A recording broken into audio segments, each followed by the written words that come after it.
Adeline is thinking of places inside the house to hide. And the whole time, I'm yelling at her to go grab her keys and hide her way right out the front door. Like, try me in another state.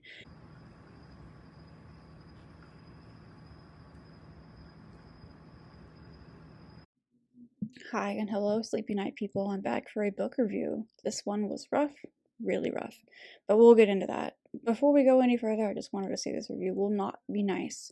I am going to rip it to shreds for the sake of science and art. I'll do my best to be constructive with this review and not just sit on it all the time, because I'm also writing a book. I know how hard it can be, but that doesn't change the fact that this was badly written. If you like this book, I'm glad. That's good. I like trash too.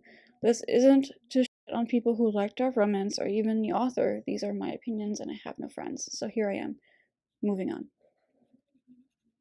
This book discusses some very dark topics, including SA, child SA, murder, torture, SA, stalking, sacrifice, and trafficking, and other really disturbing topics. If you're not into it, please peace out. No hard feelings. This book's official list of triggers, I'm not sure if it was updated by the time I got to it, because I've heard some people say that one of the warnings was for CNC or consensual non-consent, which is none of the stuff in this book. There's no consensual anything, but here it says non-con or non-consensual, which is pretty much just SA, but at least the triggers are somewhat accurate. This book opens with a prologue, and if you haven't guessed yet, I can't stand prologues. I know the author wanted to up the ante and the tension, but prologues are really supposed to be for like important background info that wouldn't normally come up in the body of the story, so you insert it into the beginning to give the reader a heads up. This wasn't background info, and it didn't really help set the tone. If anything, it should have just been cut out or used as like a synopsis. I'll read you a little bit. The windows of my house tremble from the power of thunder rolling across the skies. Lightning strikes in the distance, illuminating the night. In that small moment, the few seconds of blinding light showcased the man standing outside my window, watching me, always watching me. I go through the motions just like I always do. My heart skips a beat and then palpitates. If you don't know, palpitate means skipped beat. The legal definition is a noticeably rapid, strong, or irregular heartbeat due to agitation, exertion, or illness. An editor would have caught that. A beta reader could have also caught that, and that's not the only instance of a word being misused or even repeating itself.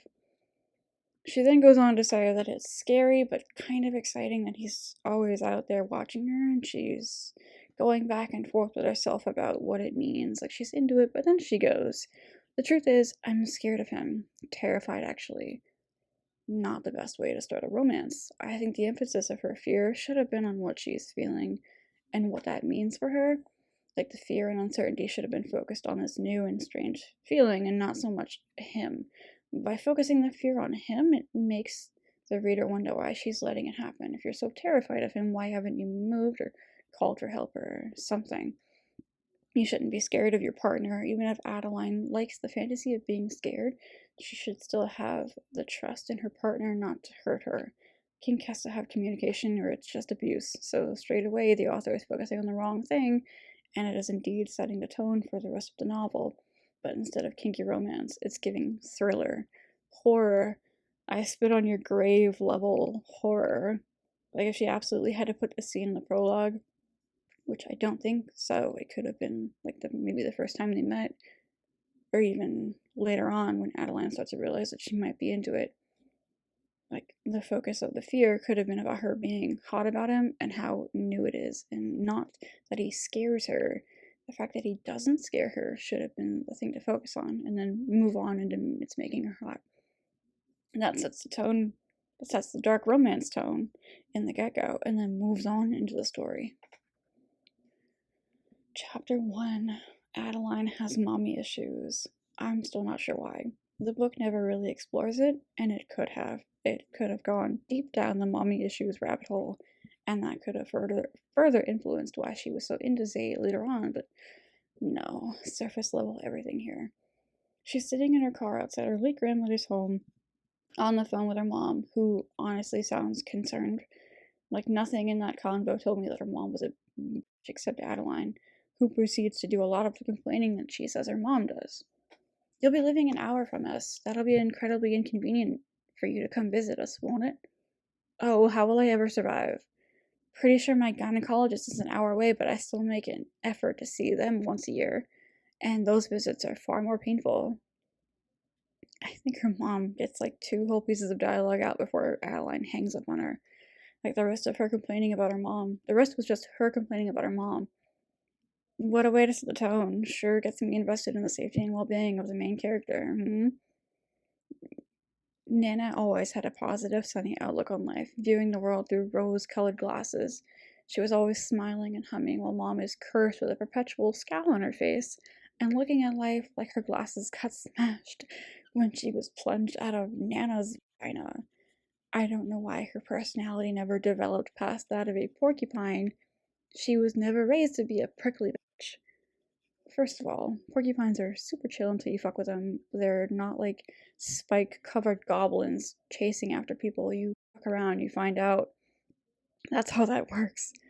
And also, her rose-colored glasses got smashed when she plunged out of Nana's vagina. Who wrote this? Who wrote this? Not a grown woman. This is some you get from a male author who's never talked to a woman, so immature and trying to use shock value as a tool to be seen as more grown. Just because your characters curse and you have sex in your book, it doesn't mean that your book or your writing are more adult and mature. It just makes it explicit and annoying. Anyway, she exposits some more, and then her mom is basically saying, do something with your life instead of living in that mansion and wasting away. Like your grandmother, I don't want you to be useless like her. Which would have packed way more punch if Adeline was not a super successful author selling out book tours and traveling the world. It would have made a lot more sense if she was a struggling writer who moved into a dilapidated mansion her grandmother willed her because she can't afford anything else. Why did she say that? It made no sense. It didn't make me view her mother as a. It just made me roll my eyes harder when Adeline goes on about how successful she is. What my mother says, I'm living here, I'm a successful writer, and have the freedom to live anywhere. So what if I decide to live in a place that means a lot to me? That doesn't make me a lowlife for staying in my hometown. I travel enough with book tours and conferences. Settling down in a house won't change that. I know what the fuck I want, and I don't give a shit anybody else thinks about it. Cool story, let me not roll my eyes. So Adeline is sitting in her car a little bit after the phone call, and she's describing the house. There's like 9 paragraphs of her just sitting in her car describing the house, and it's always better to put your characters into the environment that they're describing at length. So Adeline could have been moving around the house as she's thinking about it, comparing how it used to look to how it looks now, giving her something to do. So it's not just a boring laundry list of this and this and this and that, and this over there and over there again. That was just like 2 pages of Adeline being lost in thought about this house and not actually doing anything, and it's not very engaging. All it is just make the reader skim over it. They don't really care, they're moving on. What should have happened is Adeline gets out and walks through the tall grass.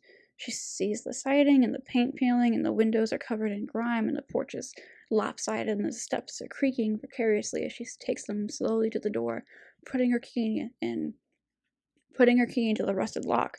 The door fights her a little bit, but she manages to get it open, and the inside is ugly. That's not what happens, but whatever. And now Adeline will exposit at length about how ugly it is. And she describes the inside like she's never seen it before. But not that long ago, we got several paragraphs telling us that she lived there a lot with her grandparents. She should know what the inside looks like. They redid it while she was gone, but it's never stated in text that that's what happens. It does sound very ugly, though. Like, everything is black and gold and edgy and dark and spooky and blah. She does the same thing as the outside. She stands in one spot and describes everything in excruciating detail. I think I ended up skipping most of it. Here's a quote. And then I smile, basking in the gothic glory of Parsons Manor. It's how my great-grandparents decorated the house, and the taste is passed down through the generations. Nana used to say that she liked it best when she was the brightest thing in the room. Despite that, she still has old people taste. Beloved grandmother being referred to as having old people taste is just like chef's kiss on the how annoying are you scale of things. And this mansion doesn't sound gothic, it just sounds ugly. It sounds like somebody who doesn't understand Gothic design trying to describe Gothic design. Like, where are the arched cathedral-style windows, the high ceilings, the grand bookcases, the rich, dark color palettes? Just because something is flat black doesn't make it Gothic. After a 2-second Google search, I can tell you that the 4 main elements of Gothic architecture are pointed arches, stained glass windows, flying buttresses, ribbed vaults and spires, and a dark, moody color palette. Not just black, but deep grays and greens and plums and dark crimsons and maroons. There was so much wasted potential to paint this mansion as something interesting, and we got gaudy, flat black and gold, and boring. There's a time skip. Adeline is at a book signing because she's an uber successful author, and don't you forget it, being painfully awkward and not at all relatable. This book does so much telling and not a lot of showing, and when it does show, it still tells. Marietta runs off to handle other matters, shooting me a quick good luck. She's witnessed my mishaps with readers and has a tendency to get secondhand embarrassment with me. Guess it's one of the downfalls of representing a social pariah. Come back, Marietta. It's so much more fun when I'm not the only one being embarrassed. Okay, there's 2 kinds of socially awkward people, like the ones who hide from it, and the ones who can mask it for a while and then have to go hide in the closet with the one who's been hiding the whole time. This doesn't read as somebody who's introverted, but as an author who wants to point out how quirky and awkward her main character is. It would have been nice if we could just get a main character who's just normal and stable and not biting her lip off or tripping over nothing. Or, OMG, so quirky and awkward. Just chill, please. You're fucking normal, Adeline. I swear. Anyway, she's signing books, being all awkward and dorky, and then pressure settles on her face. No, really. As the next reader approaches, pressure settles on my face. Somebody is staring at me. Now, I know what it's trying to be said here, but it's so clunky. Normally, this kind of hair-raising instinct feeling is described as such. Like, the hair raises on your arms, you get goose flesh, and you look up and you make contact with somebody who's been staring at you, where you don't feel anything at all, and you just look up like your brain is like, it's time to engage, and then you see somebody staring right at you, and when you look up. So it got the job done, I guess, but it was very awkward and clunky. But then we get this. I try to ignore it and give the next reader a big-ass smile. Just shoot me now, please. Ugh. But the feeling only intensifies until it feels like the bees are buzzing beneath the surface of my skin while a torch is being held in my flesh. It's unlike anything I've ever felt before. The hairs on the back of my neck raise, and I feel the apples of my cheeks heating to bright red. It's doing a whole lot and nothing all at the same time. You're so distracted by this weird wording that the sense of unease the author is trying to convey is getting lost because you're too busy either laughing or getting annoyed. Sometimes less is more. So after all that, she finally catches eyes with the person who gives her the hives, and it's a man at the back of the room. And Adeline, from across the room and through multiple people, can see that he has heterochromia. One eye is black and the other is blue, and he has a scar down one side of his face. Nothing else is given, and I kind of question how she can see all those minute details from so far away and then give us literally nothing else. The chapter has a little time skip, and then we end up in a bar with Adeline and her best friend, and I think only friend, Dea. I'm just gonna go ahead and say it, I'm not a fan of this writing. It's very over the top, it wants to be serious, but it's not. It's like watching a Fast and Furious movie before they realize that they're a comedy. So here's a quote. I don't say it out loud because I can bet my left ass cheek that her follow-up response would be to use it for a bigger dick instead. Or this one. I continue sucking on the straw. She reaches over and rips the plastic from my lips. I've reached the bottom of the glass 15 seconds ago, and I've just been sucking air through the straw. It's the most action my mouth has gotten in a year now. Doing a whole lot and nothing all at once. Adeline is relatable and quirky. She's just annoying, and just a quick reminder that sex and cursing don't make your writing more adult. In fact, this reads as even more juvenile and immature than if it didn't curse at all. Anyway, Dea is just slightly more outgoing than Adeline. Her narrative voice is otherwise identical, which is bad. Like, you want your characters to stand out from each other in subtle ways, like how they speak or think or act. It adds characterization and then makes them more unique, and it keeps the reader from getting bored if your characters all read the same. I'm not going to knock the author too much for this because it can be a very difficult thing to do. I've read better books where the characters all sound similar or the same. There is one thing I wanted to point out about Dea that I found in the text, and I'm just going to put it up on the screen and you let me know what you think. Now, look at this, and her name has Hindi roots, meaning compassionate or kind. She's described as a bombshell with dark skin, pin straight black hair, and a gold hoop in her nose, and she has sage green eyes.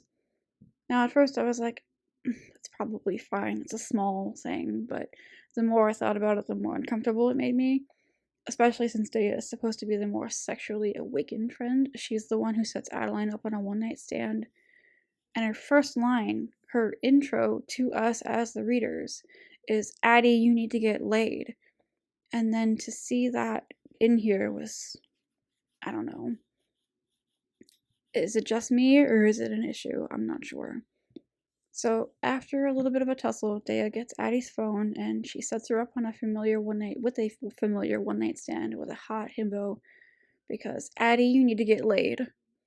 The chapter has a time skip and dumb himbo Grayson is sucking on her neck in her ugly, not gothic mansion. Addie, I've missed you. Grayson breathes into my neck, humping me against the wall. My tailbone is going to be bruised in the morning. I roll my eyes when he slurps at my neck again, groaning when he rolls his into the apex of my thighs. Are you excited? Because I'm not, and neither is Adeline. She's very much not into it. Deciding I needed to get over myself and blow off some steam, I didn't cancel on Grayson like I wanted to. Like I want to. I regret that decision. You know they make stuff for that, right? They make things just for people who want to blow off steam, so, like, you don't need the services of a walking yeast infection. Currently, he has me pinned against the wall in my creepy hallway. Old-fashioned sconces line the blood-red walls, with dozens of family pictures from generations in between. Yeah, okay, now seems like a great time to discuss the not-gothic hallway into your mansion, Adeline, while you're getting your neck sucked on by a sea sponge. She goes on and on about this one hallway, and I'm like, yeah, you know what? It sounds much better than whatever Grayson's doing to you right now. Grayson has everything else going for him in the looks department. He's hot as sin, has a beautiful body and a killer smile. Too bad he can't, and is a complete and utter douchebag. Well, if he can't, why is he there? Why is he there? Oh, wait, I know. Let me explain. Grayson is your stereotypical dumb jock dude. He's a cardboard cutout of a cardboard cutout of a photo of a cardboard cutout. A single-celled organism has more depth than him, and his entire role in the story is to try and show us that Zaid is a hero. A morally gray, touch her and I'll kill you hero. Spoiler, he's not, but we'll get there, I promise. They get interrupted before they go any further than shirts off, with a loud pounding at the door. The sound is so sudden, so violently loud that I gasp. My heart is pounding in my chest. Our eyes meet in stunned silence. Somebody is pounding on my front door, and they don't sound so nice. They both rush downstairs to check it out. Adeline looks out through the window and can't see anything, and like the single-celled organism that he is, he suggests that she open it after somebody literally pounds on the door so loudly they both get scared from the second floor. Do you know how hard you have to hit a door to be that loud? It's a mansion, not an apartment. Like, Grayson, come on. Something about that knock had my instincts blaring code red. The knock sounded aggressive, angry, like somebody had pounded on the door with all their strength. I didn't quite catch that. Could you spell it out for me a little bit bigger? What part of pounding, literally pounding, was difficult to understand? The legal definition of pounding is repeated and heavy striking or hitting of someone or something. Everything you wanted to say was in that first one word. Everything else is just doing too much and nothing at all at once. So Grayson acts like a little bitch and pressures her into opening the door. Why, you ask? To make us hate him, and then to make Zaid look good, that's all. There's no reason to open the door. You check the window, no one is on the stoop. Why open the door, especially after somebody tried to take it off its frame like that? All of this was just to show us that Grayson is an idiot and a violent, because after Adeline opens the door and no one is there, she gets this funny feeling she's being watched and no longer wants to. Well, she didn't really want to begin with, so it wasn't much of a stretch. But when she tells Grayson no, like she should have, down like 5 pages ago, he gets violent and puts a hole into her ugly, most definitely not gothic wall, and then leaves. Why? So that when Zaid hurts him, we don't feel bad, and it makes him a hero. Wow. Oh, I forgot to mention that there's a bunch of little subplots of her great-grandmother having a stalker and being murdered or whatever. I skipped it, it's not important.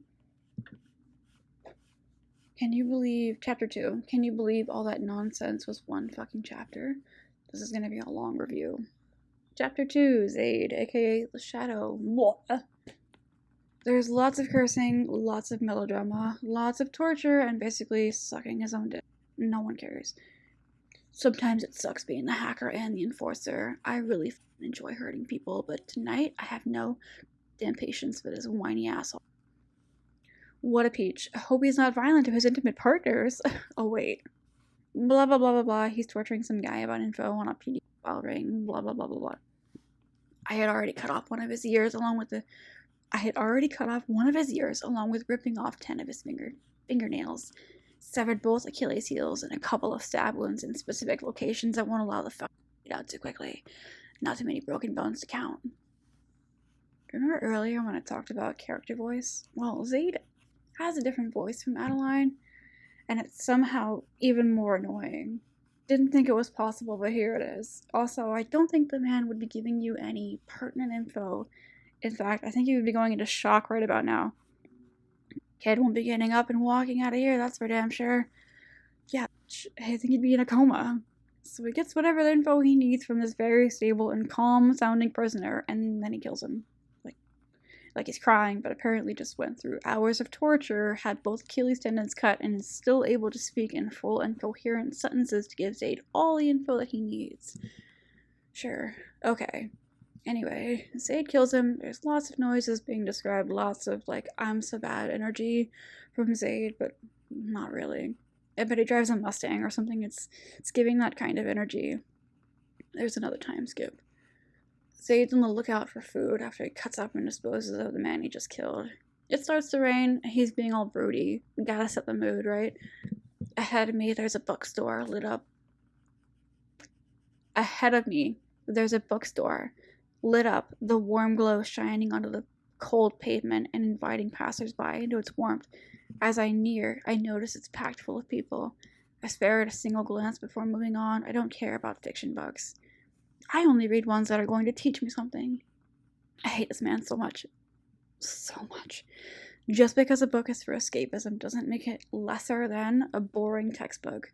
Fairy tales, folklores, and even myths were used as ways to teach life lessons and important messages wrapped up in an interesting package. You can learn from anything if you're willing to look below the surface. Oh, I forgot. He doesn't have below the surface. By now, there's nothing these books can teach me anymore. I've mastered and surpassed it.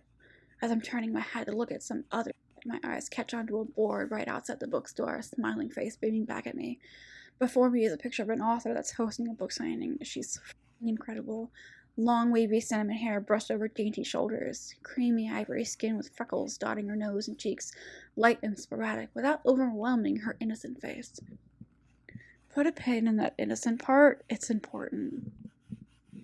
Her lips, her name. This description goes on and on and on. He's not interacting with her either. He's ticking off a grocery list while salivating over an author poster. I've seen a lot of beautiful women in my life. A lot too. But sometimes something about her captivates me. Is it the freckles? Asking for a friend. He walks inside, unable to resist the pull of cinnamon hair and freckles. The store smells like books. The only lingering scent filling the air is the one you attained from used books, though convoluted. Convoluted? Convoluted.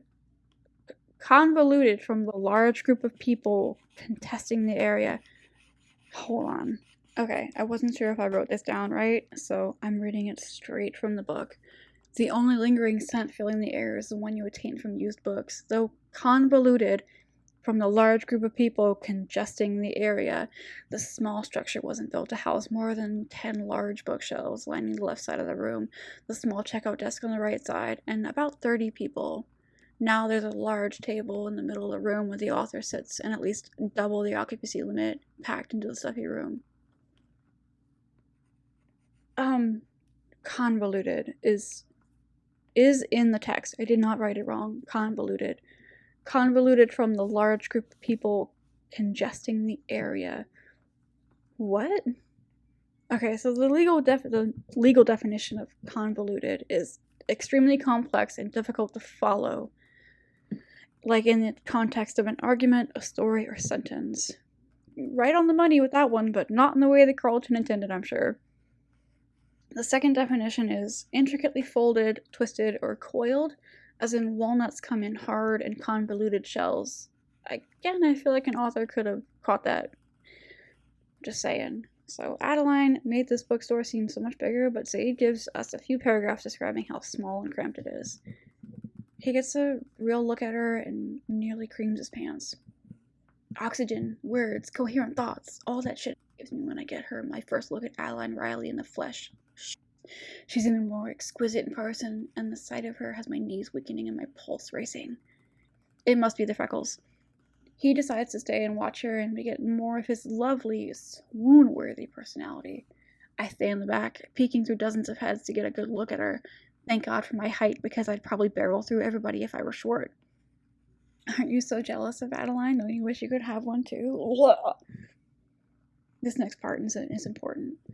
All I want to do is break her, shatter her into pieces, and then arrange those pieces to fit against my own. I don't care if they don't fit. I'll fucking make them. This is basically Zaid's whole thesis at this point. Put a pin down. I'll bring it back later. I will gladly cross every single line if it means making this girl mine. If it means forcing her to be mine. Okay, so dark romance or horror novel? Doesn't sound like romance. Doesn't sound like dark romance. This is just straight up abuse. He crosses the line from kind of toxic and gray to straight up villain, and we should be dead by the end of the story. These are not thoughts a love interest should be having, even a dark love interest. This is some shit you'd get from a character killed at the end of the book. Stake right through the heart kind of thing. Like a villain who would burn the world to protect you is sexy. A villain who would break you apart piece by piece until he got the version that he wanted should get the biggest sword up the ass ASAP. My mind has already been made up, the decision fortified like granite in my brain. At that moment, her wandering eyes slide right onto mine, clashing with a force that nearly sends me to my knees. Her eyes round in the corners ever so slightly. Her eyes round in the corners. What does that mean? What does that mean? I have no fucking clue. As if she is just as enraptured by me as I am of her. What does that mean? Do her eyes widen? Is that what happens? Like, her eyes round in the corners. I don't know. Chapter 3. Adeline is balls deep in the hole in the wall that Grayson made. She finds her great-grandmother's diary. This is that subplot I was talking about earlier, the one that doesn't matter, but I just wanted to point it out. One thing before I move on. Genevieve Matilda Parsons. My great-grandmother, Nana's mother.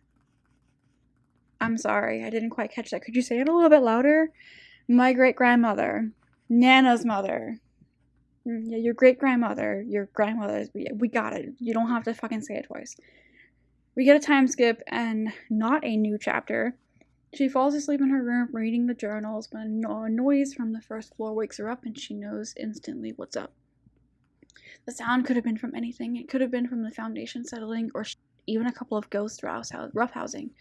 But just like when your gut is telling you something bad is going to happen, mine is telling me that somebody was just in my fucking house. Thanks for spoon-feeding us a sense of unease, Adeline. We couldn't have done it without you. Carlton does this weird sentence structure thing where she'll put a period where a comma should go and to make a compound sentence, usually right before a but, an and, or an or. like it'll be a period, like it'll be a period for a new short sentence. I think it's done to add emphasis, but it's kind of just stopping the flow, and I don't like it. Also, instead of having a comma, when she actually does have a compound, she'll put a dash. I don't know if it's technically wrong, but I don't like it. Shakily, I get up from my bed, a cold chill washing over me and puckering my skin into goosebumps. Bitch. That's what goosebumps are. You don't need to say it twice. You can just use the word. Just use the word. A cold chill washed over me, followed by goosebumps racing down my skin. Or, my body went cold, goose flesh racing over my skin. She leaves her room, turning on the lights as she makes her way downstairs. Front door is locked, so thinking somebody is still in the house, she goes to the kitchen to grab a knife, and bam, on the kitchen island is a rose. I stare at the flower like it's a tarantula staring straight back at me and daring me to come closer. If it does... Hold on. Okay, that was my fault. I wrote it down wrong. I stare at the flower like it's a live tarantula staring straight back at me and daring me to come closer. If I do, it'll surely eat me alive. Letting out a shaky breath, I pluck the flower from the countertop and roll it in my fingers. The thorns have been severed from the stem, and I get the strange inclination that it was done purposefully to save my fingers from being pricked. Some more, please. It's my turn to spoon feed, I guess. This isn't an act of safety born from love, it's control. He's defanged this rose just as he intends to defang Adeline and turn her into the image of herself that he has in his head. The perfect version of her that he's created in his mind. The one where she loves, adores, and obeys him. The version that doesn't actually exist, and so he needs to create by breaking her down and fitting her pieces to his. Out of love, of course. He's essentially telling her what's coming, and Adeline is spoon-feeding it to us. Do you still want your own version of Zaid? Because, they exist. Adeline crushes the rose and throws it away, grabbing a knife and crashing through the house looking for the home invader. She stops at the attic, though, too scared to go up there. She goes back to the kitchen, shaken up. We get a time skip, and not a new chapter. This happens a lot. So she's on the phone with Dea, telling her what happened. She didn't sleep, too shaken up to sleep. She spent the night checking all the locks and doors and windows, and nothing was disturbed. She gives Dea all the details, and Bestie vows to come over. Adeline needs help cleaning the house anyway to renovate. Blah, blah, blah, blah, blah. Long-winded best friend backstory. New chapter, chapter 4. Adeline and Dea are going through Nana's things, and I wish I could push both of them off a bridge together. Dea holds up a piece of lingerie. My idiot friend is holding the sides of a lacy underwear and flapping her tongue provocatively, or what's supposed to be provocative. Are we supposed to like them? Because I don't. This is a pair of mean-spirited, immature teens and not two fully grown women.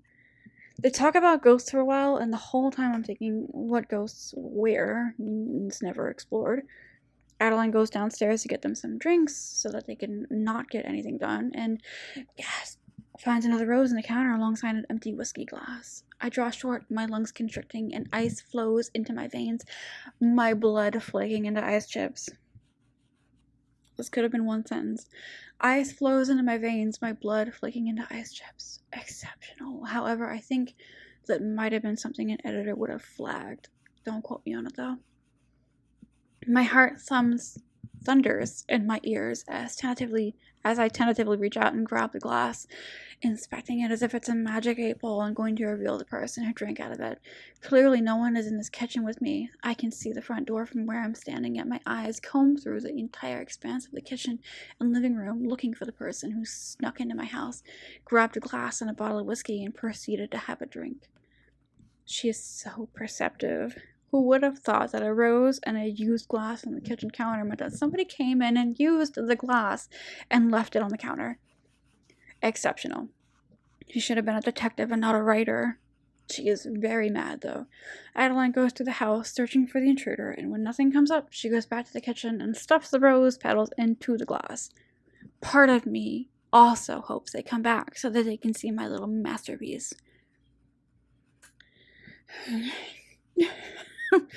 Time skip, not a new chapter. Dea is on her way out. They cleaned out the whole manor, and I don't think Adeline kept any of her beloved grandmother's things. Not a single thing except the house. Because old people things. I hate her. Anyway, Adeline's trying to convince Dea she'll be fine on her own, even with somebody breaking into the mansion and leaving gifts. Dea is trying to convince her that it's not safe, and honestly, good for her, because it is in fact not safe. Adeline admits to herself she is terrified, but is too stubborn to leave. Here would have been a really good place for her not to be terrified, but curious and maybe uneasy. Adeline kind of likes the thrill of the chase, but hasn't come to terms with it yet. But what she should not be is terrified. If you're terrified, you would get as far away as possible if you have any survival instincts at all, and I don't think she has any. Anyway, Dea leaves Adeline. The chapter ends at big nothing. Chapter 5. So it's been several weeks. Adeline is having work done on the mansion, and we're getting hints that she likes danger. But the execution is not good. She's standing on the edge of a cliff when a worker comes up, looking very worried. He moves towards her. She takes a step back and comes to the realization that she is super close to the edge. Again, we get a little bit of, like, she's into it, but is terrified.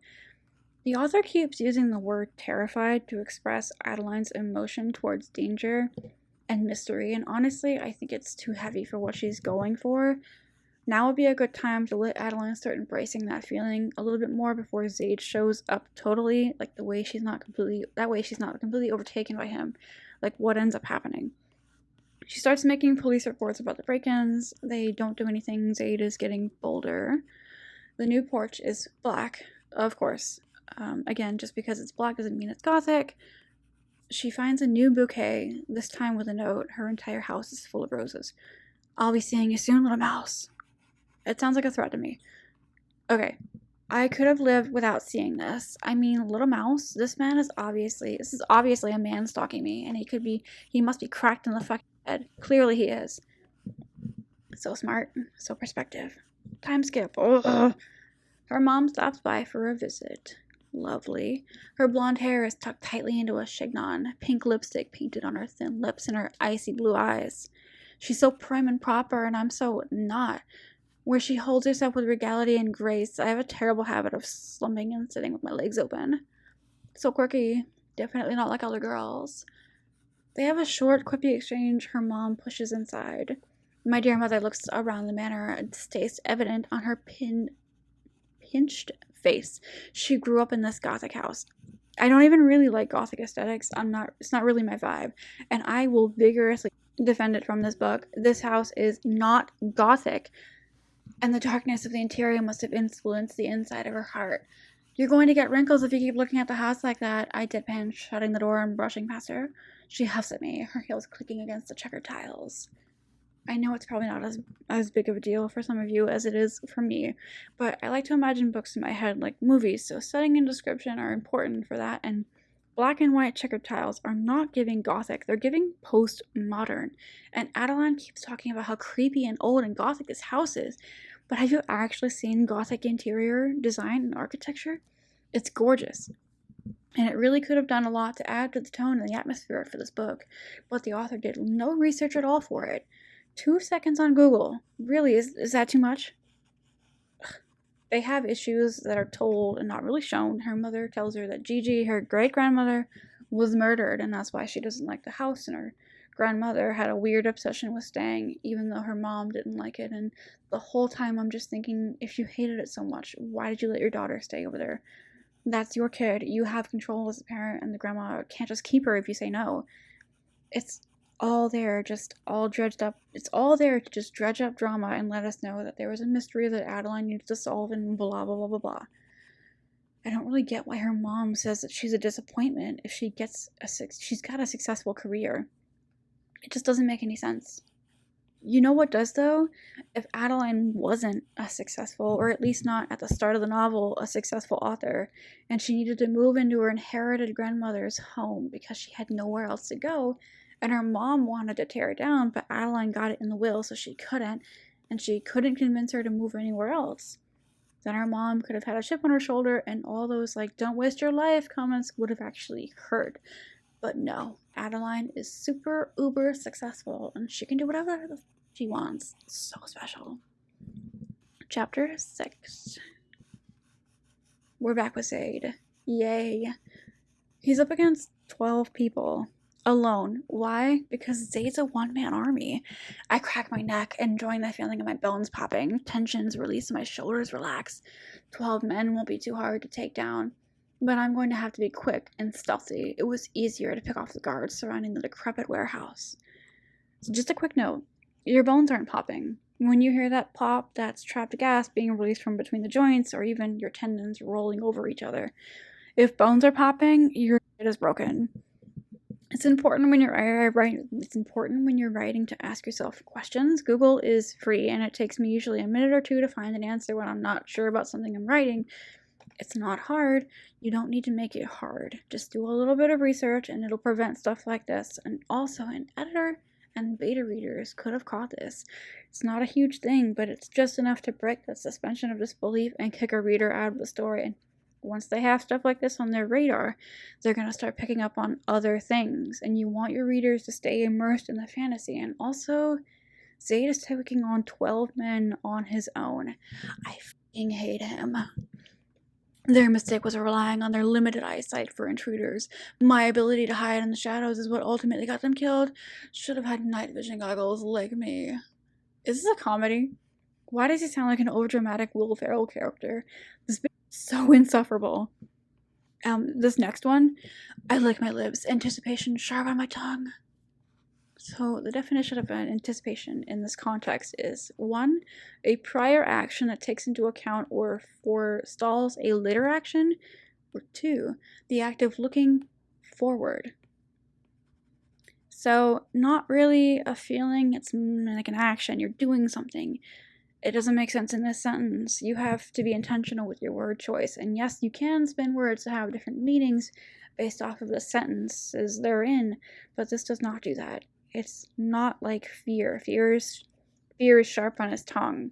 He could have had anxiety about the fight or maybe excitement. He can't wait to kill people or something. It's not a great sentence, but I think it would work better with an emotion, and he's getting ready for a fight. But why is it sharp on his tongue? It doesn't make any sense. Does anything here make sense? He exposits a whole lot about his backstory. He's set up on an anti-trafficking organization. Ashton Kutcher, is that you?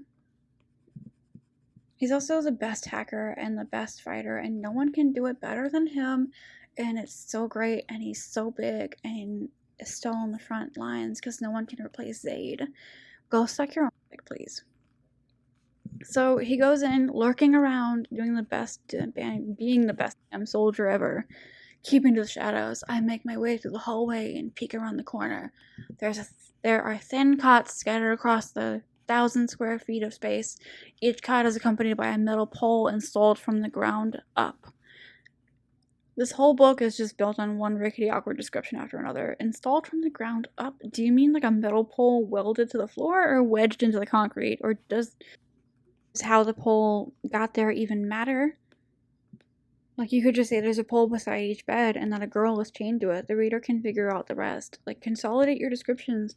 Readers are smart. They don't need every little detail spelled out all the time. Like, there's times to describe in detail and there's times not to. You have to trust that the reader is going to use their imaginations. Action scenes are typically described in less detail to keep the pace going.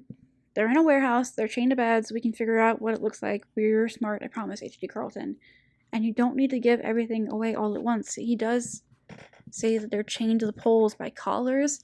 We can get that detail later when he's unchaining them. Have him describe the collars as he's getting them loose. Like, maybe he's got to shoot off the lock or pick it or cut it off of them. Like, let your characters interact with the environment while they're describing it. He gets a few, and then he gets seen. There's a fight, bullets flying everywhere. He kills one, and then uses the body as a shield. Before his body can topple over, I grip him by the collar of his shirt and bring him in close, wincing at the bad breath emanating from the rotting hole in his face. I step out of the hallway using the dead man as a shield against the flying bullets still hurtling my way. You know bullets can go through bodies, right? Was that the best idea, going in alone?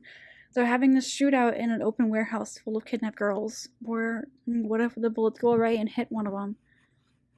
2 more bodies go down, and I step back inside the hallway, pushing away the bloodied man who's now riddled with bullets. His head smacks off concrete floor with a sickening thud.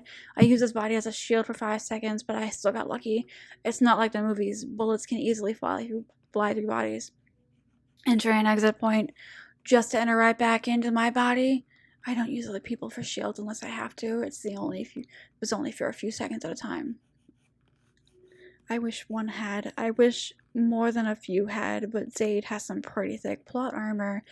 The bad guy is threatening to shoot the girls. He drops his weapon, steps out, has some unbearable inner dialogue about how great he is. A quick sweep of my eyes proves it. I have about 2 seconds before the rest of the men start shooting. Regardless of what comes out of my mouth, 2 seconds, that's all it takes to stick my hand in my hoodie pocket and fire off a shot to the material, downing one of the men to my left. The surprise of that move gives me a small window of time to upend the table and roll behind it. Do you know what would have been better? To send in a team. A highly trained team with equipment and dogs and high-powered rifles to detain these 12 men and not resort to a shootout standoff. But no, Zaid needs the glory to fuel his ego, so he goes in alone. He wins the fight, has a little interaction with one of the kidnapped girls that's supposed to humanize him, but it's just super annoying, and again, all it does is fuel his ego, and I think he's got a savior complex. Zaid is like a firefighter that commits arson just to be the first one there to put it out, and then he goes from this, like, I'm the hero bull, straight into stalking Adeline. No questions, no regrets, no maybe this is wrong, nothing. Chapter 7. Dea is taking Adeline out. They're getting out of the house after she finds out about Gigi, but Adeline won't go. I need to finish this manuscript, I argue, my thoughts drag to the massive plot hole I've fallen into. It doesn't seem to matter how many times I've pressed the proverbial life alert. I can't get up. I'm going to have to roll out my whiteboard and sticky notes to map out the plot tonight so I can figure out how to solve this issue once and for all.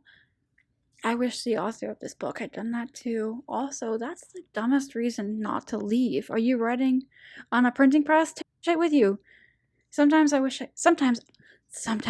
could just simplify my books and call it a day, but then I wouldn't have the readership I have. I hate you. I hate you so much. Dea snipes, shaking her head at me. Get ready, we're having a girls' night. I slump, the whiteboard and sticky notes going poof, but I don't argue. I'm an indie author, so I publish when I'm ready to. Carlton, stop sucking Zaid's and take your own fucking advice, because this shit was not ready to publish. At this point, you can't even convince me that it was in a 100-mile radius of an editor. Groaning, a letter hurdle me. Hurdle?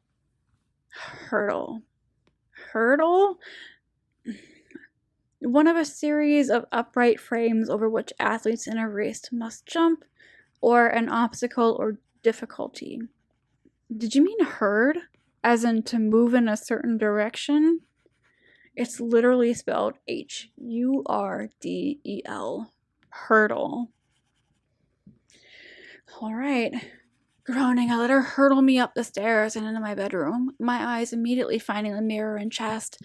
They always seem to do that now after finding out what really happened in here.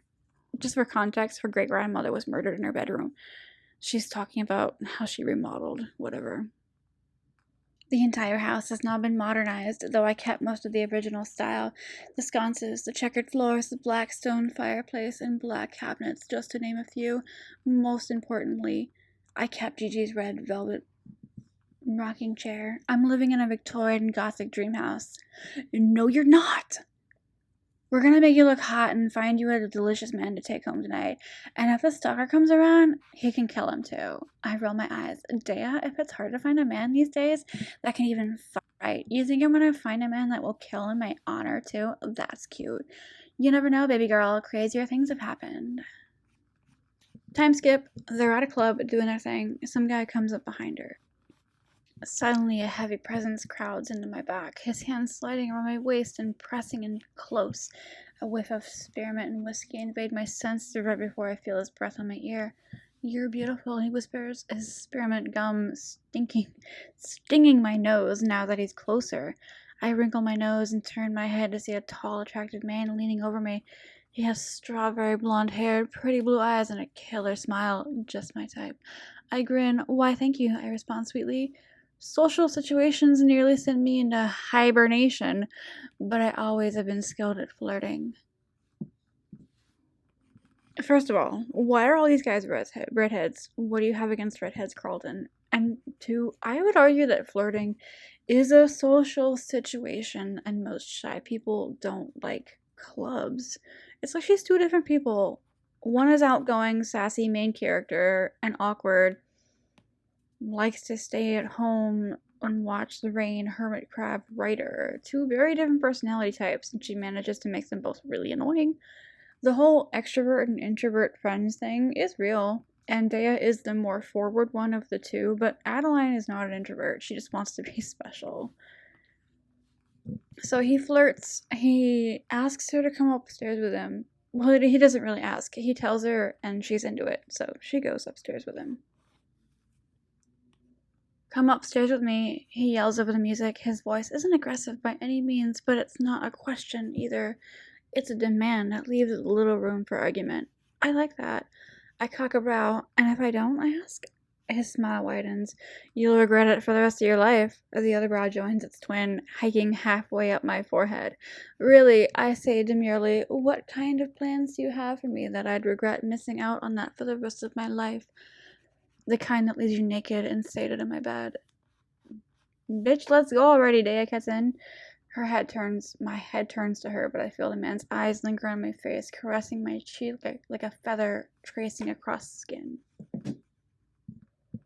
There's just something about that, like, leaves you naked and seated in my bed line that I swear I've heard 1,000,000 times before. There is one line I wanted to talk about in here, though. My head turns to her, but I feel the man's eyes linger on my face, caressing my cheek like a feather tracing across skin. I kind of wanted to rewrite that and make it a little smoother, because it's almost there, kind of like Hawaii is almost touching Australia. My head turns to the sound of her voice, breaking the moment between us, but I feel the heat of his eyes linger on me, tracing over my skin with a feather's touch. He takes her upstairs to the rich people section. It's dark, smoky, sexy. 4 men are draped across a black leather booth formed in a half moon.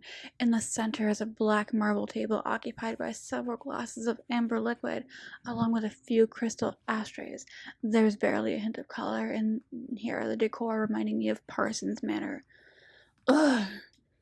I would have said something like, my eyes struggle to adjust to the dim light as we ascend the stairs. The room is intimate, decorated in dark leathers and moody velvets. Wisps of smoke dance in the air, lit by the soft orange glow of ornate lamps set into the corners. Nearby, several men are seated in a leather booth shaped like a crescent moon. It wrapped around a marble table cluttered with empty whiskey glasses and crystal ashtrays. They look up as we approach, their eyes tracing over Dea and I hungrily. That was the rewrite. Sets the tone as you describe the new environment, and then move on. Strawberry Blondie meets up with his twin brother, and Adeline is horny for all of these men. All of them have normal names until the one who invites her up there gets introduced. Are you ready for this? I train my gaze on my companion with an expectant brow raised. And your name? I'm Archibald Talavera III. You can call me Arch. It's doing so much. All the time. Forever. Archibald? Really? Is he a 1,000-year-old vampire? Writers, authors, come closer. Listen to me, please. You could just write the vampire novel, okay? Vampires never go out of style.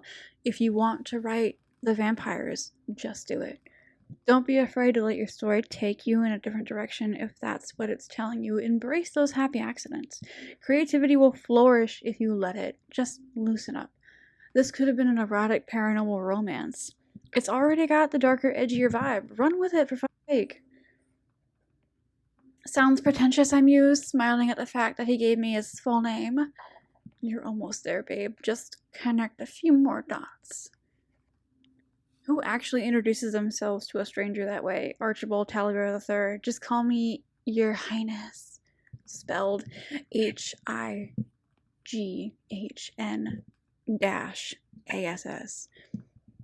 Who actually introduces themselves to a stranger that way? Archibald Talavera III. Just call me your highness. The author thinks herself quite clever. I have to disagree. They get invited to the table with the men, and Adeline gets a text from a strange number. Sneaking off with random men, little mouse. If I catch his hands anywhere near you, they'll end up in your mailbox by morning. She's a little shaken up, but she doesn't leave. Archie is touching her, and she knows it's bad, but doesn't leave. She's having thoughts of leaving, but doesn't. She goes back and forth a little about leaving with him or not. She's into him because he's hot, and she likes the thrill of danger, but then this comes up randomly. And what if it evolves into more? What if I'm saying no to something beautiful? Those are little girls' hopes and dreams, but I can't help thinking them anyways. He looks like a man that I could settle down with, but dangerous enough to keep me excited. You met him 10 minutes ago. She takes him home to her place. Why? I don't know. Despite the ominous threat of missing hands, and like an idiot lets him touch her all over in the sunroom, which is kind of like an enclosed patio with all glass walls. They can see everything, and everything can see them. They did not end up here by accident. She deliberately chose this room. Are we supposed to like Adeline? I don't know. They get all hot and heavy, and then this happens. He hums his approval, spearing my lips apart with his tongue, and then his hand drifts up and breaks the kiss, with a digit drifting across my bottom lip. Okay, hold on. Let me go back. I think I skipped a little bit. So he's nearly palm deep inside of her. She arrives. And then he does this. He hums his approval, sparing my lips apart with his tongue, and then his hand drifts up and breaks the kiss with a digit drifting across my bottom lip, spreading my arousal. You left a mess on my hand, Addie. It'd be rude not to clean it up. I just threw up in my mouth a little bit. They get interrupted by Zaid. He's lurking outside. Adeline can sense it. Then there's a knock at the door. Arch goes out to investigate, unlike Grayson, who hid behind Addie, and then Adeline finds a bloodied rose at the front door. No more Arch. He's gone. But a text from the same number comes up. Don't feel guilty, baby. I don't make idle threats, so consider this a lesson learned. Kill me now, please. Time skip. She calls the cops, so I guess Arch is. And then the cops explain to Addie that he's really a bad guy. They say he's a known criminal. They're like, so is Zaid. What are we doing here? Apparently he's got a domestic violence record. But, like, doesn't Zaid? And in the end, none of it really mattered. Not the sex scene, not the watching them through the windows. Because the author immediately cuts the tension and drama by making Arch a bad guy instead of making Zaid and Adeline sort of sit with some of the darker things that he does, like killing people. She spins it in his favor. And she does this throughout the book. All of this was done just to make Zaid look like a hero. Oh, he saved her from the abusive guy. No, he didn't. He just took out his competition. Zaid is not a hero. He is just as much of a predator as any of the men he kills in this book. And I honestly believe that he is just taking out his other predators to make more resources for himself. Like lions killing lions. Chapter 9. This is what happens. This is basically just what happened earlier from Zaid's perspective. None of it matters. It's all stupid and I hate everything. But one thing I wanted to point out. I know Archie's type. He'll come storming out, ever the savior for the damsel in distress, ready to take on the big bad wolf like he's not the old granny about to get eaten. Are you projecting much, Zaid? Like, almost there. The dots are right there. Right there. So he kidnaps Arch, and then we get another time skip. He's describing his bat cave at length, and I am not doing that, but just know it is absolutely ridiculous. Like, paragraphs upon paragraphs upon paragraphs. He ties Archie down to a steel table. Josh is there too. Please give him your condolences. He is no longer of the living. They argue back and forth a little bit about Adeline. She fucking wanted me. It's not my fault that your girl doesn't want you. I mean, he's got a point.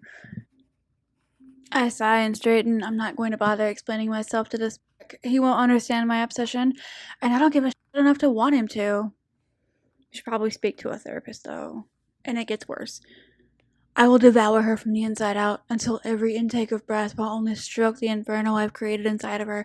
Like oxygen feeding a fire, I will consume every inch of her sweet little body until she will think of nothing else but how to get me deeper inside of her. She'll fear me at first, but that fear will only ignite her, and I will be all too fucking happy to deliver the pain when she gets too close to the flame. Okay, so until she no longer is an independent person with agency and the capacity to make decisions on her own. Got it. Also, over 37,000 people highlighted that quote. Are you all okay? You shouldn't fear your partner, ever. Even when you're exploring kink, there's always communication, and that communication should be open and honest. Relationships are built on trust. He is openly planning on breaking her down until she's not herself anymore. This isn't sexy, this is concerning. Is this a romance? It doesn't look like it.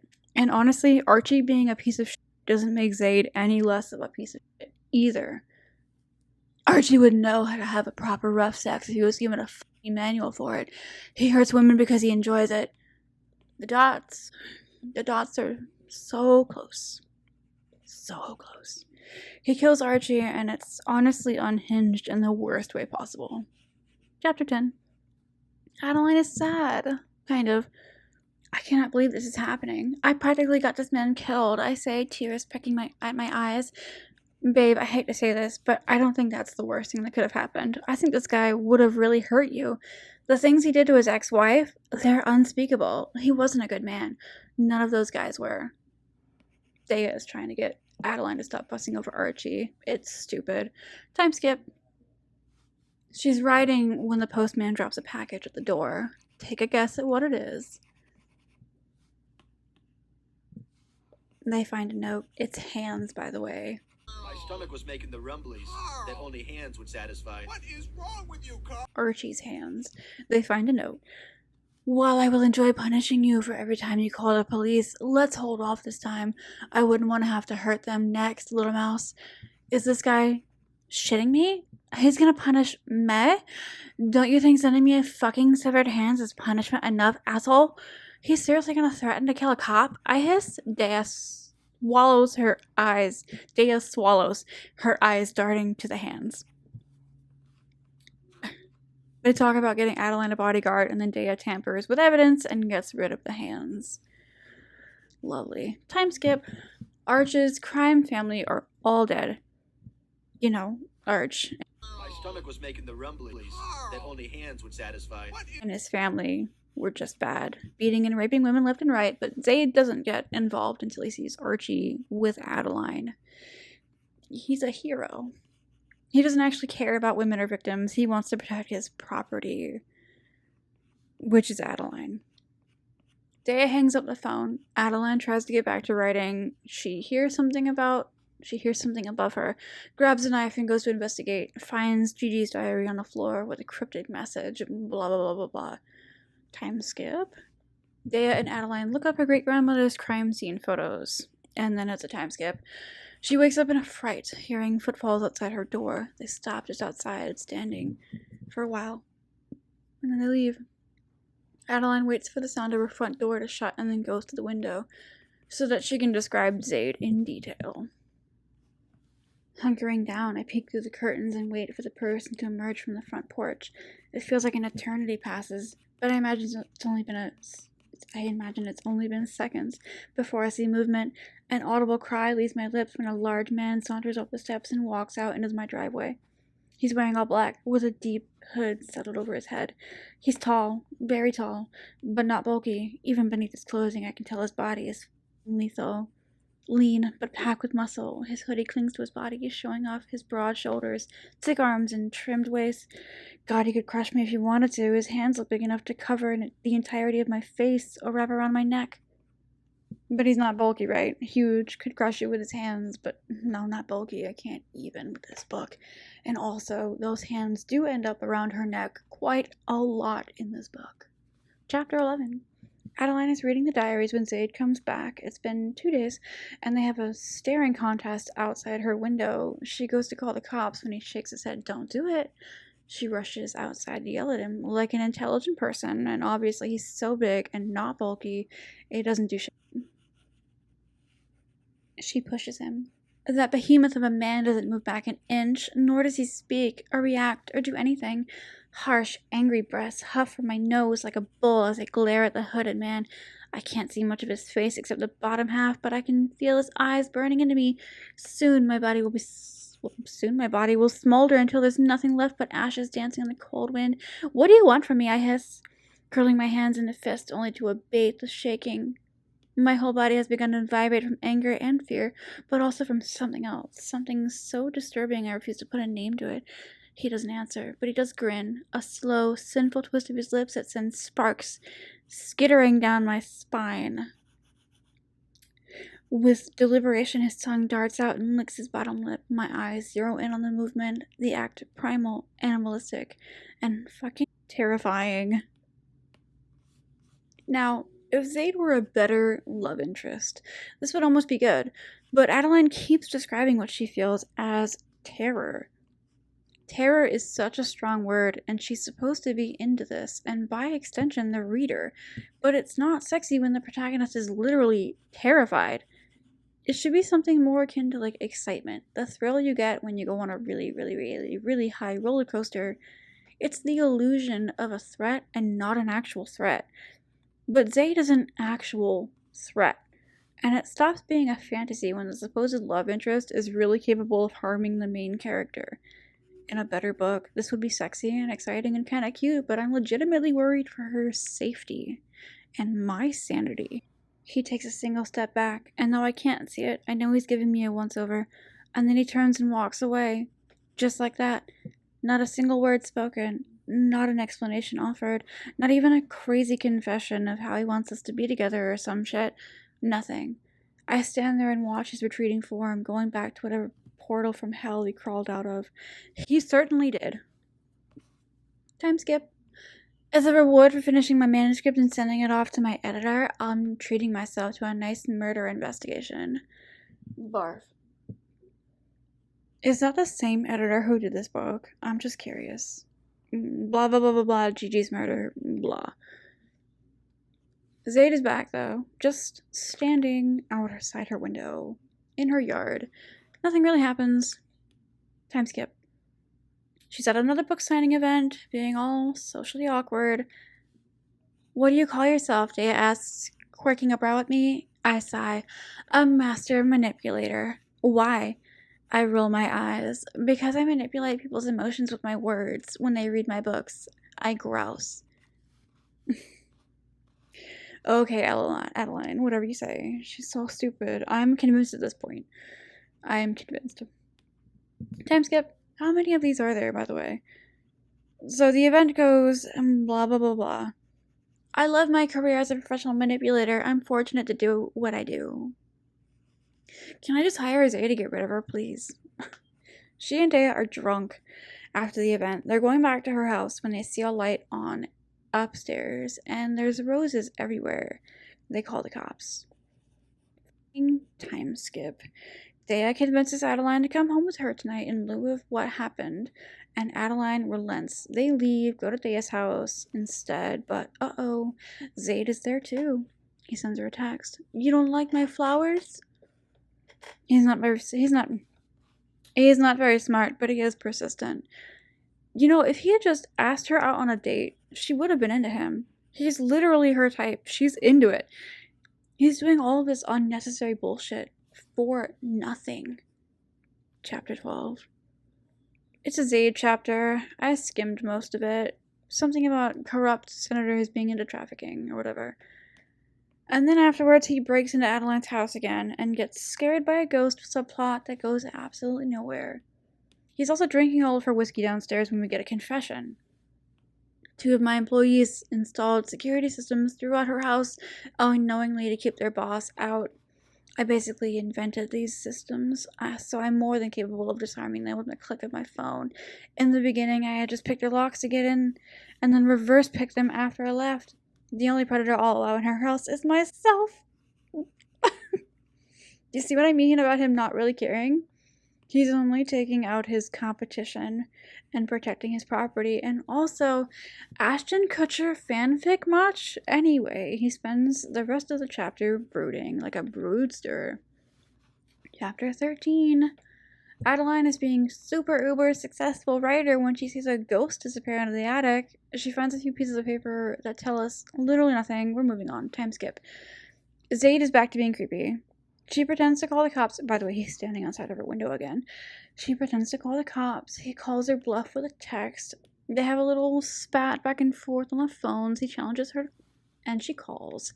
The cops show up, but they don't do much, and then they leave. Adeline gets another text. The more you disobey me, the harder your punishment. And then there's a time skip.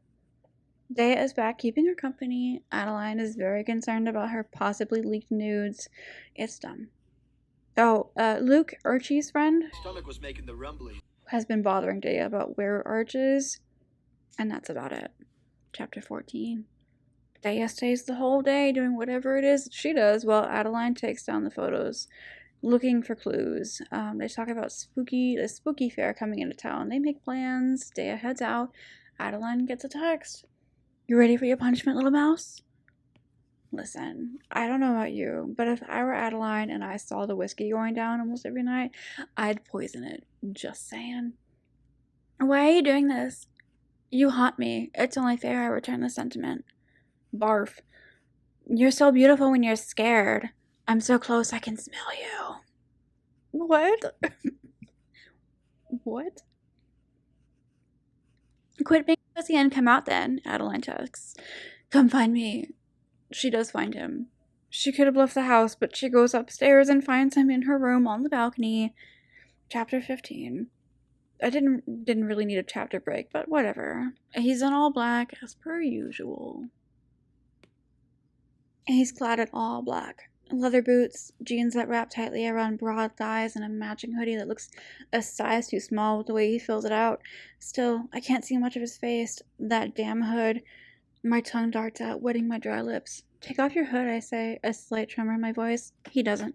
Nor does he speak. Anger begins to build beneath the fear. You wanted me to come find you, kitty cat? I did. So take off your fucking hood and show me your face, I demand, my voice raising alongside my anger. A sinful smirk tugs at his lips when he hears his new nickname. He thinks this is a game of cat and mouse. If he wants to debase me with a nickname, it's only fair I return the favor. The author's hands are literally on your throat, and she's shaking you back and forth. Like, did you get it? Did you get it? Did you get it? They're playing cat and mouse. Did you get it? Did you get it? We get yet another description of how hot Zayd is. Super special, 2 colored eyes, sharp jawline, jet black hair. He's so big and huge. What do you want from me? I choke out. He prowls towards me. My spine tightens in despite the gallons of fear pumping through my heart valves. I stay still. When we get close enough, I'll stab him. Jane Austen could never. Despite the gallons of fear pumping through my heart valves, Jane Austen could never. She tries to stab him. He grabs a hold of the blade, by the blade in his hand, and cuts his hand. He's completely unbothered, of course. He rips it away, grabs her, puts the knife under her chin, and makes her look at him. You're even more beautiful up close, he murmurs, his sinful eyes devouring my face. How have you not seen her up close yet? You've been standing outside of her window, staring at her for like a month now. What are you talking about? And she's into it, but she's scared. But like more scared than she is into it. And I don't like that. Like at this point in the book, if the author was going for that, like woman awakening to a new kink or something, right here would be a good place to shed the fear and embrace it. And she doesn't do that. He's all up in her business, and she's still thinking he's going to hurt her, and she is scared. He tells her to hide, and if he finds her, then he gets her, and if she gets away, he can't find her, he'll leave her alone. And Adeline is thinking of places inside the house to hide. And the whole time, I'm yelling at her to go grab her keys and hide her way right out the front door. Like, find me in another state. In a better book, this would have been a really good scene. I love a good chase scene. But this wasn't set up very well, and it was not fun. I feel like throwing up. The adrenaline and fear intense and biting at my nerves. Yeah, sexy, sure. I think a lot of my frustration is coming from the fact that this is supposed to be a romance. Romance is more than just spicy scenes. It has a standard. Even dark romance is still held to the standard of, like, they need to get together in the end, and have a love story. But he doesn't romance her. He's just slowly breaking her down piece by piece. They don't fall in love. He falls into a possessive obsession with the idea of her, and she falls into a well and puts the lotion on the skin. This would have been a great thriller, though. She runs in through the house, scared out of her wits, into a little hidden cubby in a hole in one of the closets downstairs. My heart races impossibly faster, and my hands tremble fiercely as I slide open the closet door. The metal rattles from my sloppiness, a slight, insignificant sound that feels like thunder rolling throughout the bones of the house. Heaving in a deep breath, I force my body to slow as I glide the closet door closed and hurry into the nook. I'm panicking. My chest is tight and I have the strangest urge to cough. Could be because my throat is dry and steadily closing. I want to claw at my neck, force the muscles to open back up, and let in the oxygen I so desperately need. Okay. She is so scared. Not enjoying herself. Not into it. Scared. Like she can't breathe. Scared. And of course, being Zayd, he finds her in record time. Probably because he has access to the cameras in her house, but here's this.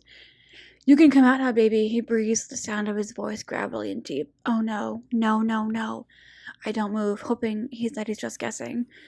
I can smell you, he says. And if that's not the creepiest thing I've ever fucking heard, I don't know what is. Paranormal romance, right? Paranormal romance? Almost like he should have been a vampire or something? I don't know. What do I know? Risking a peek around the corner, I see him standing at the entrance of the closet. He's not looking at my direction, though. His head is down, staring off at a random spot on the ground. You have 10 seconds before I come drag you out. He takes a step back, and I decided to go for it. He might have actually been bluffing, but she's so stupid. She darts out of her hiding spot and goes for the front door. And it's a bit late for that now, Eddie. It's a bit late. The front door is locked. He threatens her if she opens it, so she dashes for the sunroom, but he beats her there and does it better than anybody's ever done before because Zayd is the best at everything. They have a little back and forth spat. She's still scared. This is not it. This is not it. He has her pinned to the wall. His hot breath fans across my cheek, and I feel the glide of his lips across my jaw. I swallow, but I nearly choke from how dry my throat has become. Those lips descend to the column of my neck, skittering along until he pauses on the spot right below my ear. I'm going to claim you, he says, right before his teeth clamp down. Like a vampire. Like a vampire. Do you see it? Do you see it? He bites her a bunch of times, and she gives him one back on his cheek, and then he does this. Blood spurts into my mouth, but I don't care. I just bite harder. Maybe I want to hurt him back, give him a taste of his own medicine, make him feel whatever I feel. Regardless of the reason, he doesn't take kindly to it. His hand wraps around my throat, pushing me back while he rips his face away. My head thumps against the wall, a dull throb radiating from the spot. He squeezes tightly, but I don't care. I feel justified. So he can dish it out, but he can't take it. Real sexy. He carries her, kicking and screaming back to the sunroom, and pins her down on the ground. Oh my god. He supports himself on one hand as the other reaches behind him. I open my mouth, gearing up for more insults when his arm reappears, a gun in his hand. Another audible click of my teeth later, and I'm back to being choked silent with fear. You let a man touch you in here, make you come, he states, his tone blood dry of emotion. Normally, I'd replace his fingers with my own, but I think you need something else to teach you a lesson. Okay, I'm sorry, I rush out, my eyes widening as he points the gun to my chest. I really... Shh, he hushes. You're not sorry yet, little mouse, but you will be. Another boy played with his toy, and now he's really mad. He does not care about Adeline. He does not care. He's just pissed that another man got to her first. Because remember, as soon as he laid eyes on her, that was his property. I'm so frustrated because I can see what this could have been, and it could have been great, but it wasn't. Chapter 16. At gunpoint, he makes her strip. Not a single time during any of this do they have a discussion about consent. Who is that? We don't know her. He kisses the bite bruise marks from before and says... He leans over me again, his mouth kissing the last bruise he left on my shoulder. Do you know what this means? He whispers, kissing another spot. I shudder beneath his touch, electricity sprouting from the point of contact and dancing across my skin. I don't answer, but he doesn't seem to mind. They mean I own you, marked you as mine. The tip of his tongue darts out, trailing my flesh as he moves down between my breasts. Don't. His teeth pierce the swell of my left breast before I can finish my pointless demand. I gasp, squeezing my eyes shut as he leaves another mark on my skin. His teeth pierce the swell of my left breast. His teeth pierce. His teeth pierce. The legal definition of pierce. It's a verb. Of a sharp pointed object going into or through something, or to make a hole with a sharp instrument, or make a hole in a body part like an ear piercing. So that means he didn't just bite her. He bit through the skin like a fucking vampire would. He continues biting his way down her body, and she can't, or is too scared to do anything about it. All I can do is just take it, because the gun in his hand is keeping me pliant, just like he planned. When my body is well and abused from his teeth and tongue, he lifts up and forces my thighs open. I strain against him, but it only hurts me in the end. He's too strong. Sexy, right? His pointed finger curls into the edge of my thong, tracing the line from the juncture of my thigh down towards my center. Before he reaches my crotch, he pulls the material out and runs his finger up and down the fabric, his finger a mere inch from my body. I want to cover my face because I know he's feeling my body's betrayal. These are soaked, he rasps out, his lips still wet from his own saliva. That's called discharge, I snap, hoping my lie turns him off. He smiles in response. I had to go sit down somewhere quiet after reading that. I needed a moment. Keeping one finger hooked in my underwear, he points the gun in my face with the other. I recoil, pinching my eyes shut and letting loose a startled yelp. Relax. I just want you to suck on it. Relax. Relax. I want murder. I want murder. Murder is the question, and the answer is yes. All of this was so unnecessary. She wants to be into it. She wants to be into him. He's her type. If he had just come up to her like fucking Archie had and been like, go out to eat with me, she would have. His authoritative energy is right up her alley. She wants somebody like him. All he had to do was not act like a predator and be halfway normal and nice. The door was open. The door was unlocked and cracked. And he looked at that and he went, nope, that's too easy. And he tunnels his way through the front yard and up into the living room like it's fucking Shawshank Redemption. Like, consent isn't unsexy. It takes 2 seconds to establish that both of these characters are on the same page and then move on. And I'm so frustrated because I can see this in my head and as it should be, and I'm instead looking at what it is. Should I rewrite this scene? I don't know. Let me know. Relax. I just want you to suck on it. Right to jail, right away. It takes several seconds for his words to process that he didn't pull the trigger and I'm not dead. When they do, my eyes snap open and I glare at him. What the He taps the tip of the gun on my mouth, effectively cutting me off. The rest of my words dissipate as he slides the gun across my lips as if he's painting them with lipstick. Oh my god. She has no way of knowing if this gun is loaded or not. She has no choice, no agency. This is not two consenting adults acting out a fantasy. It's a brutal assault. In a king situation, Adeline would have the option to stop at any time, to say no more, I'm done. She does not have that here. There's no trust, there's no communication, there's no nothing. This is not romance. This is I spit on your grave levels of horror. And if you haven't seen that movie, proceed with caution. Suck, he orders, his tone deepening with finality. Closing my eyes against more tears, I open my mouth and let him guide the gun between my teeth. I squeeze my lips tighter as I twirl my tongue over the cold metal, cringing from the nasty taste. Such a good girl, he says, pulling the dripping gun out, a trail of saliva following it until it snaps. My entire body locks when I feel the cool metal slide against my. I flinch against the foreign touch of an incredibly dangerous weapon. Pure terror washes over me, and it takes all of my strength to keep from full-on sobbing. Oh my god. Right to jail, right away. Holding a gun to my head is far less intimidating than it being held between my legs. A gunshot to the head is instant death, but this would be slow and painful, torturous. This book is torturous, and I want to kill him so bad. He sticks it in her, and I'm wondering how she does not need a hospital visit.